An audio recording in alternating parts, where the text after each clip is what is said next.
Poor folks like you should just stand and watch. I was looking forward to my only daughter's big day at her wedding, but her mother-in-law said this to me. I was shocked because I never expected to be told to just stand and watch. However, I'm not someone who lets things go without a response. My daughter, Jessica, is a lot like me in that regard. She doesn't let things slide either. That's why she stood up, confident and strong, and said, "Mom, let's go." "Yes, let's. There's no need to linger in a place like this. Besides, it seems this in-law family has no clue about their place. Since we're here, we might as well teach them a lesson. From now on, we won't be passive anymore. Our counterattack begins now." Watching her mother-in-law go half crazy within 10 minutes of our retaliation made me think, serves her right, but I have no intention of letting up just yet. If they think they'll keep ruling the roost, they've got another thing coming. My name is Trish. I'm turning 65 this year, but I'm still going strong. I work as a master brewer at a craft brewery. When you think of a master brewer, you probably picture a man. But nowadays, I'm glad to say, more women are entering the field. I used to be an ordinary woman, far removed from the world of craft brewing, but one TV show changed my life.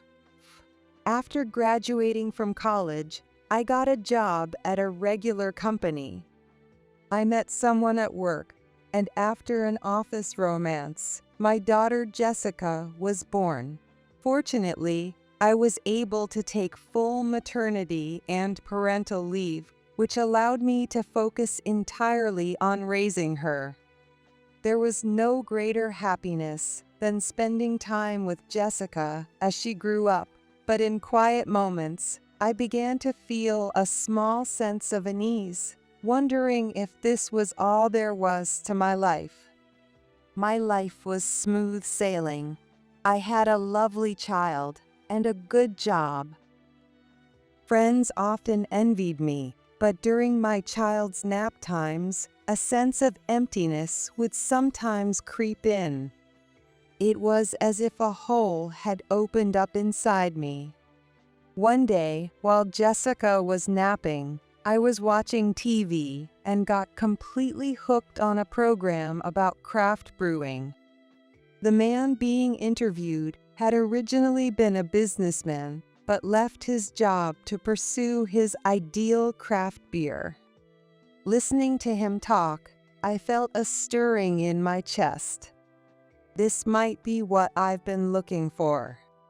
My father was a craft beer lover, and when I lived at home, we would have a drink together almost every day. We would savor the different temperatures, pairings, and flavors. Each had its own unique depth and aroma. At the time, I drank without much thought, but looking back, I realized how remarkable it was. I was surprised by the depth of it all. Of course, I knew that the world of craft brewing was a male-dominated one, with only a handful of female master brewers. But that's exactly why I began to want to create craft beer that women could enjoy drinking. My family was supportive of my career change, helping with housework and picking up Jessica from daycare, something I still appreciate today. Thanks to their support, I was able to get a job at a craft brewery in the next town over. That town is known for having many breweries, and I found one that was looking to start something new. While I started from the bottom as an office worker and tour guide, I studied the ins and outs of craft brewing every day. Since I've always enjoyed studying things I'm interested in, I found a sense of fulfillment in this work that I hadn't felt before. But one day, my husband fell ill and passed away. He had supported and encouraged my desire to make craft beer, so I couldn't let his support go to waste. I worked desperately and finally became one of the few female master brewers in the country. I remember being overjoyed when I reached that milestone. Since I was a newcomer to the role, and female master brewers were not as common as they are now, my name didn't get much recognition. But it didn't matter to me whether my name was known or not. As long as the beer I poured my heart into reached the world and brought joy to many people, I couldn't ask for anything more. As my career took off, good news came in my personal life as well. Mom, I have someone I want to introduce to you. Jessica said to me shyly. I met him at a local event the other day, and this is the first time I'm introducing someone to you who isn't just a friend. Not just a friend? I caught on immediately from that one word. Wait, you don't mean? Yes, he's a wonderful man, and I can really see myself being with him for the long haul. I'm sure you'll like him too, Mom. On the day Jessica said that, I went to the meeting place and saw a man standing beside her. He was tall, with an impressive, dignified demeanor. Mom, this is the man I'm dating, John. The man, John, looked at me and greeted me with a warm smile. It was a perfect, movie star-like smile that he flashed at me. Although he said he was 40, with such a smart and graceful manner, I was sure women wouldn't be able to resist him. I'm so glad you could make it today. I've been wanting to meet you for some time now. We met at a local event. I never expected to meet such a wonderful person there, so I think it was fate. Oh, don't flatter me. You stood out to me right away in that crowd, Jessica. It seemed like they were reminiscing about how they met, and suddenly they started getting all lovey-dovey. Jessica had never had much to do with men before and was always focused on her work. As a parent, I was thrilled she had found someone she loved so much that she couldn't help but gush about him. During our chat, I found out that John is an only son and that he's likely to take over the family business in the future because he works locally. Oh, you have a family business? Yes, though it's nothing too impressive. If you don't mind, could I ask what kind of work it is? We run an inn. Lately, it's been getting busier, so I might have to step up as the next president soon. At that moment, Jessica suddenly went silent. It's wonderful that you're already thinking about your future. Since we'd just met, I decided to play it safe and stick to polite small talk. Well, because of that, Jessica has been helping out with our family business quite a bit. I guess you could call it training to be the lady of the inn. John said this with a smile as he took a sip of tea. At that moment, I thought I noticed Jessica's expression stiffen for a split second. Seeing that look, I had a bad feeling. Helping out, what do you mean? As I asked, John gently interrupted me. Oh, it's nothing major. But since I'm at the age where I need to think about the future, I'd like to welcome Jessica into our family officially. John's quick, almost rehearsed response left me with little room to interject. Is that so? Yes, and Jessica has been kind enough to agree to help out. We're so grateful for her willingness to be involved with the family, so she'll feel right at home. Jessica is just an ordinary person. She graduated from a local university, works at an office, and spends her weekends shopping or going out with friends. Nothing about her particularly stands out, which made this whole situation seem odd to me. Now that I think about it, I haven't had a single direct conversation with Jessica during this entire tea gathering. By the way, Jessica, before I could finish my sentence, John cut me off again. Hey Jessica, we're going to my mom's place after this, right? She's really excited about helping you pick out a dress. Yes, of course. A dress? Does that mean? We've been talking about having the wedding this year. If we don't book the venue soon, all the popular spots will be gone. John said this clearly, looking me straight in the eye with a cheerful smile. People say that a wedding is a big commitment. That's why we want to make sure it's a special day in a special place, surrounded by those who matter most. My parents are already pretty enthusiastic about it. I was surprised that they were already discussing wedding plans, but at the same time, I felt like I finally understood what had been bothering me. I realized what was wrong. Whenever I tried to talk to Jessica, John would jump in, almost as if he didn't want me to speak to her directly. Is there something he doesn't want me to know? Even when I tried to read Jessica's expression, she didn't seem particularly upset or concerned, so I couldn't figure out what was going on. Please look forward to our wedding. I'm sure it will be a wonderful day for you as well. We'll let you know once the details are finalized.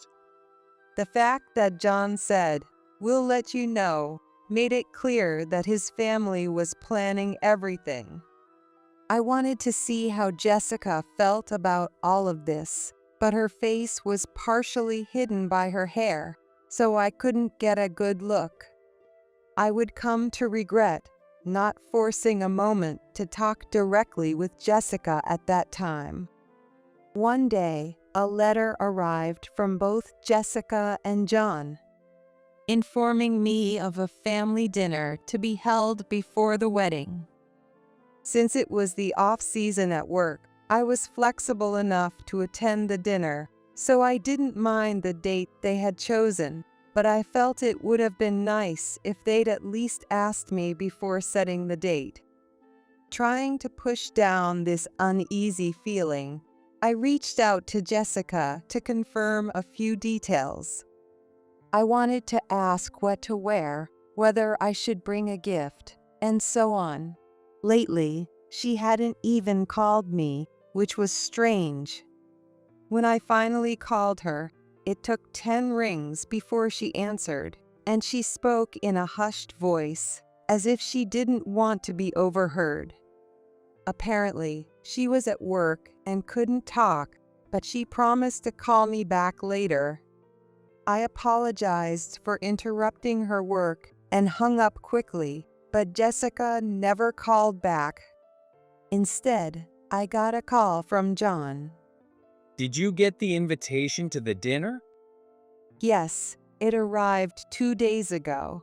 I wanted to discuss the dress code and what gift to bring for your family, so I called Jessica, but Oh, don't worry about any of that. Just come as you are. with that, John ended the call. Jessica still hadn't contacted me, and whenever I spoke to John, he would just tell me not to worry and to come as I am. In the end, on the day of the dinner, I wore a simple blouse and slacks and brought a well-known brand of cookies as a gift. I had considered bringing some of the beer I made, but I thought it might be too surprising for them to receive beer from someone they just met, so I decided to save it for another occasion. When I entered the room where the dinner was to be held, everyone except me was already seated. Across from Jessica sat John and two people who I assumed were his parents. Nice to meet you. I'm Susan, John's mother. It's a pleasure to finally meet you. At first glance, her outfit wasn't flashy, but each piece was of high quality. And more than anything, she had a certain aura about her. The poised, commanding presence she exuded was something I could see reflected in John as well, and I couldn't help but be oddly convinced of their connection. Nice to meet you. Oh, I've always wanted a daughter, so I'm so happy Jessica's joining our family. I remember feeling relieved when I met her. As I'd heard that she only had her mother, I was wondering what kind of person she would be. The way she spoke was irritating, as she kept saying things that didn't sit well with me. Well, we're planning the wedding soon and getting everything ready. It's going to be a fantastic day to celebrate their new beginning. You're going to love it. Susan seemed absolutely thrilled, while her husband just laughed heartily and occasionally sipped his drink without contributing much to the conversation. Oh, and about the gift money, we'll do without it. She suddenly brought up money, and I hesitated, unsure of how to respond. Susan continued, a gift money?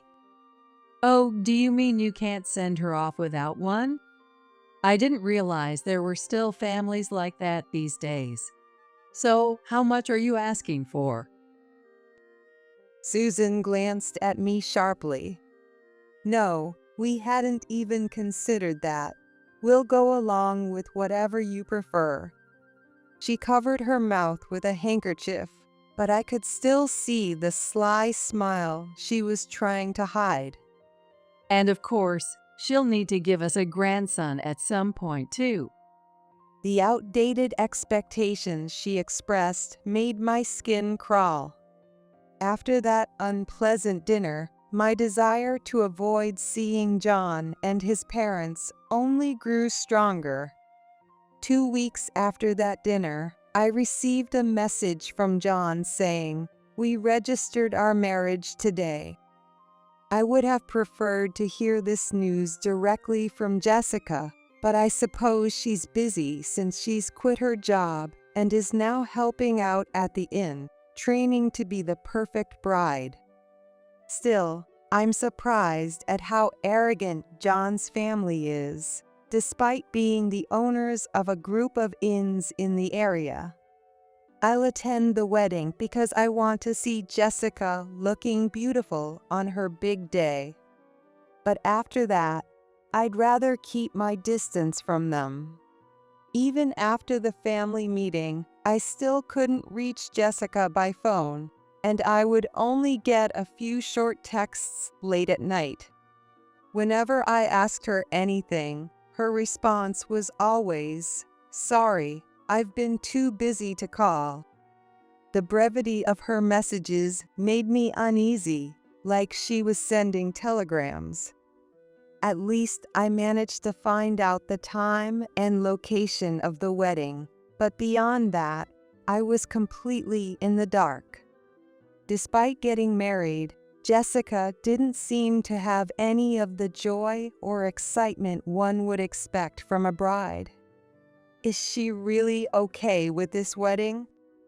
Even though Jessica has always been a bit reserved, I thought she might at least show some excitement about her wedding day. But on the morning of the wedding, I was still filled with worry. When I arrived at Jessica and John's wedding venue, I couldn't find my seat. I was fumbling around trying to figure it out when the ceremony began. As I hurried over to the family seating area, Susan approached me. Poor folks like you should just stand and watch. I was so taken aback that I couldn't comprehend what was happening. I never said you could sit, especially not in the family section. She looked at me with an expression that clearly said she couldn't believe what I was doing. Other people nearby just watched without stepping in to help. And some even had their cameras out as if they were excited to catch something entertaining. The audacity of it all was staggering. I never imagined that, at my age, I would be treated this way. It was as if Susan had planned this, anticipating my confusion. The other guests, all wearing matching ties and handkerchiefs bearing the inn's logo, glanced at me out of the corner of their eyes, as if waiting for my reaction. Some of them, who seemed to be employees from the inns, were even pouring beer for each other. As I looked closer, I realized they were drinking the beer from my own brewery. Something snapped inside me when I saw that. Noticing my reaction, Jessica stood up tall. The way she rose from the head table was so confident and poised that I couldn't help but admire her, even as her mother. Mom, let's go. Jessica walked over to me and spoke with a calm determination. I followed her lead and stood up. Yes, let's. I began walking toward the head table. I thought John glanced over at me for a moment, but I couldn't care less. I went straight to the drink bar next to it. I grabbed a large bottle of beer. The drink bar offered other drinks too, like wine and high-quality fruit juices. Jessica signaled to an attendant nearby, asking them to bring a container. I knew exactly what I needed to do. I started gathering all the bottles of beer from the drink bar and placing them in the container the attendant brought over. Then I asked the staff to carry the container outside. What do you think you're doing? I won't allow you to behave like this. Oh, do you want the beer that badly, Jessica's mom? Oh, I get it. You need the cheap stuff to get through this, don't you? Well, go ahead. Take it. I calmly pulled out a piece of paper and a checkbook from my bag. I can't leave this beer with people who don't appreciate its value or take care of it. I then wrote down the official price of the beer on the check I had brought with me. I carefully crafted this beer and brought it as a special contribution to the wedding. I apologize if it's out of place. What's this supposed to be? A poor person writing a check? That's the most ridiculous thing I've ever heard. And what do you mean by carefully crafted? I didn't hear anything about that. John was visibly upset, looking utterly ridiculous, while Susan glared at me from the relatives' seats, waving her handkerchief. But I wasn't afraid anymore. As the creator of this beer, I can't leave it with people who don't understand its value. It's too painful to watch, so I'll be taking it back. What? The creator? What are you talking about? Susan's hand, which had been wildly waving the handkerchief, suddenly froze as she began to comprehend what I was saying. Without missing a beat, I continued. I'm the one who made this beer. As a master brewer, it's like my own child, carefully nurtured. I can't stand by and let it be mistreated, and as Jessica's mother, I can't tolerate this level of humiliation. This can't be true. That beer is from the brewery our inn always uses, and the master brewer was an old man, wasn't he? I'm the one running things as the next master brewer. Not knowing who you're dealing with shows a lack of interest in your own business relationships. The beer I held was one I had crafted specifically for this wedding. It's something special that comes around once in decades. I had made it with the hope that it would be worthy of celebrating my beloved daughter's new beginning. It was one of the few bottles made with a premium label and a serial number, something you wouldn't normally find in stores or bars. The guests who recognized the premium label were buzzing with excitement. It turns out that the beer I created, inspired by Jessica's wedding, had become known among enthusiasts as a legendary brew. Some guests had genuinely wanted to enjoy it, but I couldn't allow that as both the creator of the beer and as a mother. Please calm down. Calm down. What do you mean by that? Well, you see, a lot of guests are watching. Just relax, okay? Please have a seat. As he said this, he seemed to realize there wasn't a seat for me and began whispering to an attendant nearby, instructing them to place a chair in the family section. I could see everything from where I was standing. I couldn't stay silent any longer. Why did you even hold this wedding? I asked, looking John straight in the eye. Well, a wedding is to announce our marriage to everyone and to thank our parents for everything they've done. Oh, how wonderful. I'm so glad you turned out to be such a considerate child. Susan chimed in, expressing her joy without a hint of restraint. I understand now. John, looking relieved, turned to me with a microphone in hand. I'm glad you understand, Jessica's mom. Now please, take your seat. We have a ceremony to get on with. He tried to usher me to my seat as if nothing had happened. I couldn't understand how he expected me to sit quietly through the ceremony. That's when Jessica stood up. I can't stay silent any longer. Jessica stared directly at John, her eyes unwavering. John, seeking support, looked to Jessica. Jessica, please say something. Your mom seems really upset, and if this continues, it's going to be a problem for all the guests. He glanced nervously at the guests, but Jessica spoke with resolve. I've decided that I can't spend my life with you. And for everyone here, I'm sorry, but we're not actually married.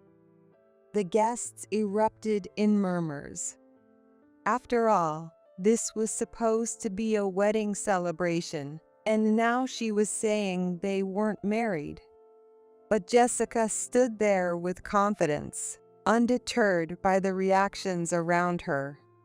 With an air of confidence that she had done nothing wrong, Jessica turned to John and began to speak. And here's proof. She said, holding up some papers labeled dormitory contract.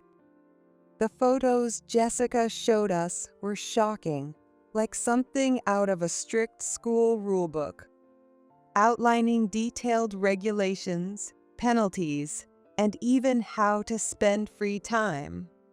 When you showed me around the inn, I thought something was off with the employees. I never imagined it was because of these rules.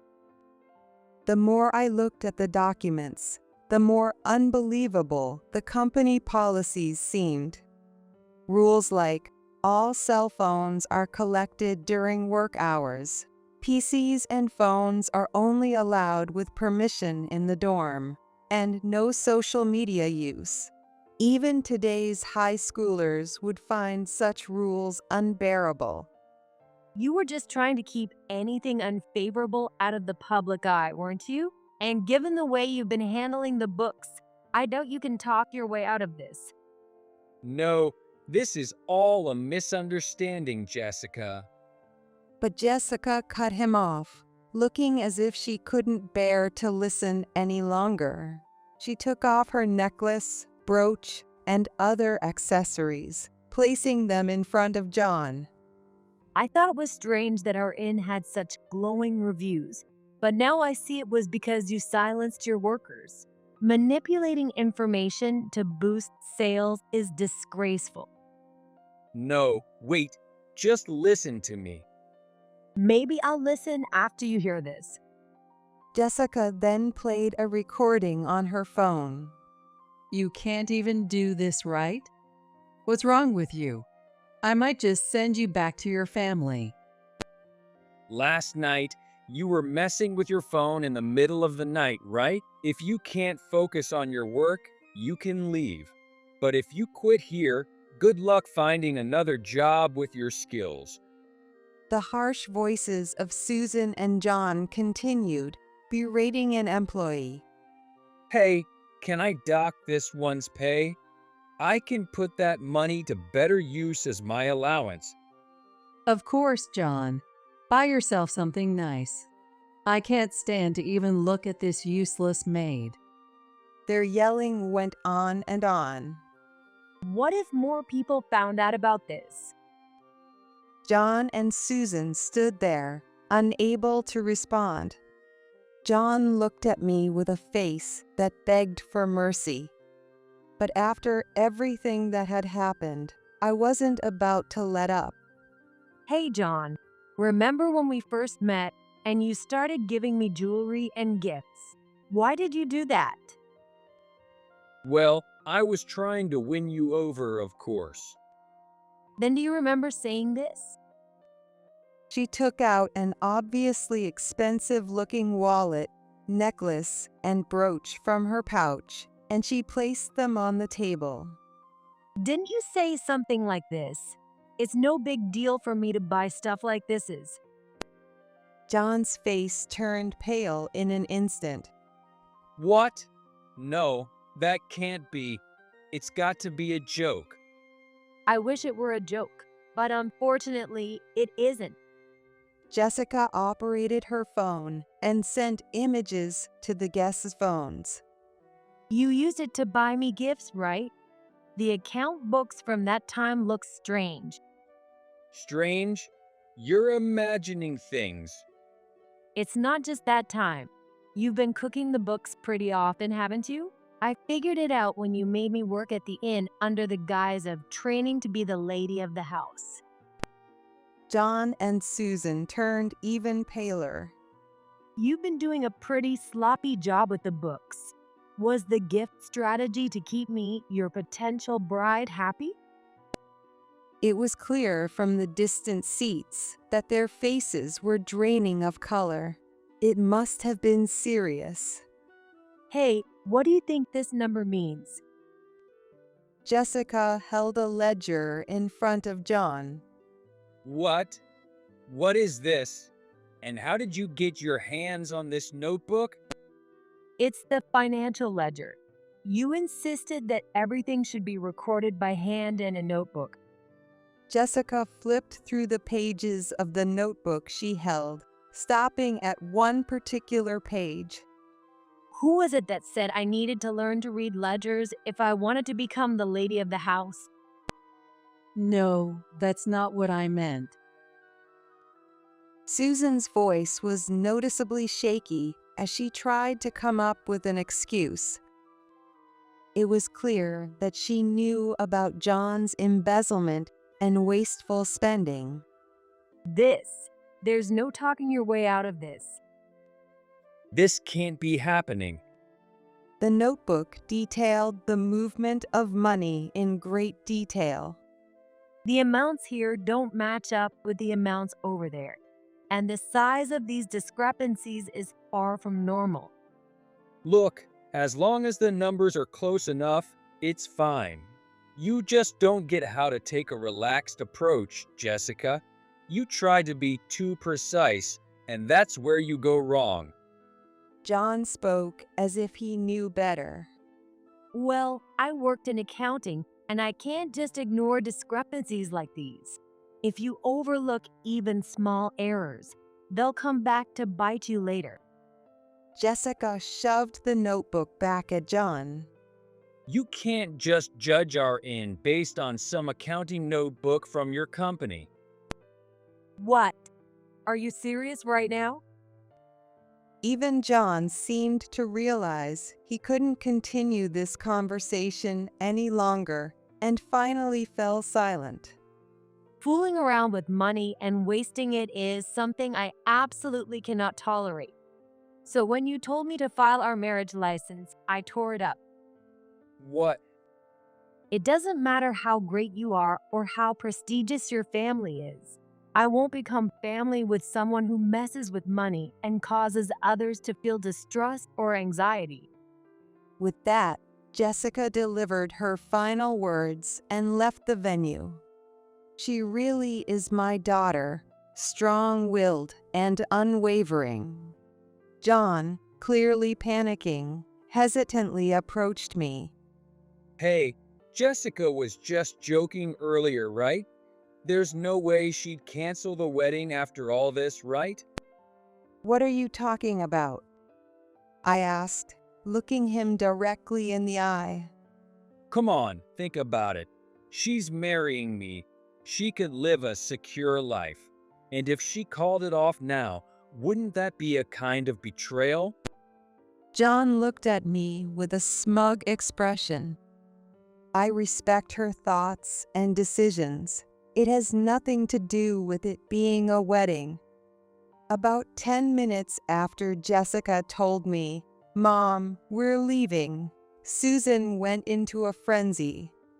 How dare you treat us this way? Enough of this nonsense. You're just a craft beer maker. The smug smile Susan had worn earlier was completely gone as she flew into a rage. I don't do business with people I can't trust.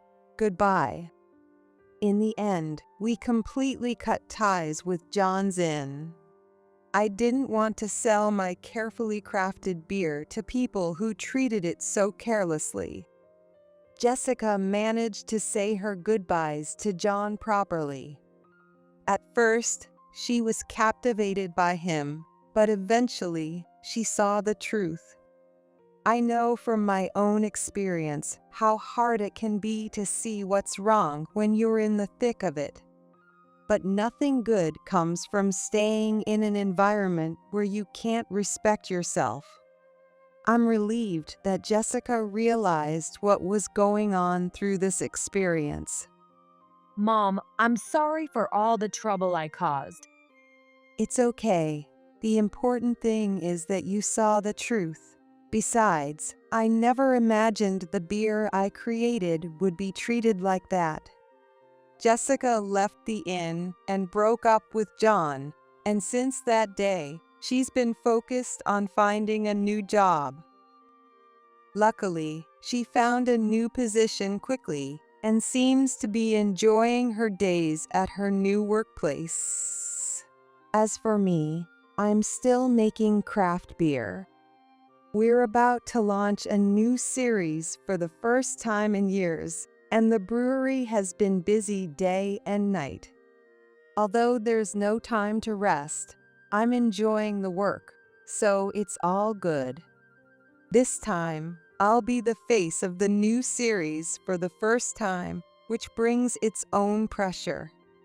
As a female master brewer crafting delicate craft beer, I'm determined to give it my all.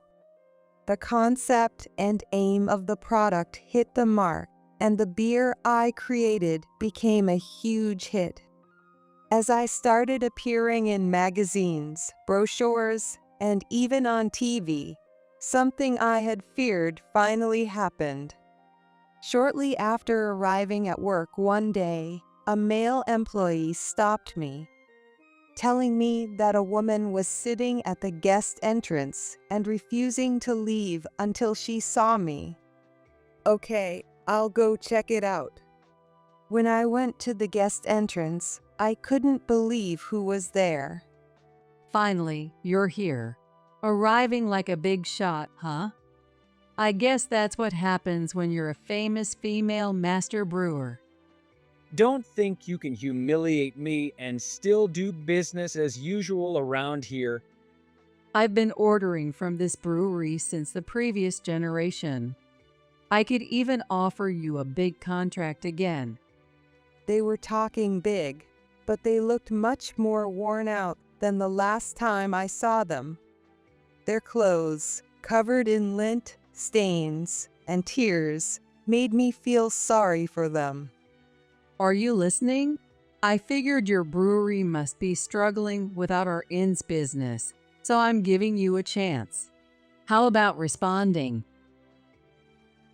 If you apologize now, I might consider continuing our business as before. You know what'll happen if you waste this opportunity, right? I took a deep breath and spoke to John. You are neither customers nor business partners. I expect you to stop this kind of disruptive behavior immediately. Susan grabbed my shoulder, almost as if she was about to attack me. How dare you speak to me like that? Do you know your place? She probably doesn't, Mom. She didn't get much education, so she doesn't know how to speak properly.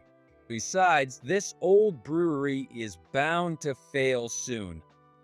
Their sheer arrogance was astounding, but I knew that if I didn't put a stop to this, they'd continue behaving the same way. I know you've been lurking around the employee entrance and peeking into the guest entrance several times.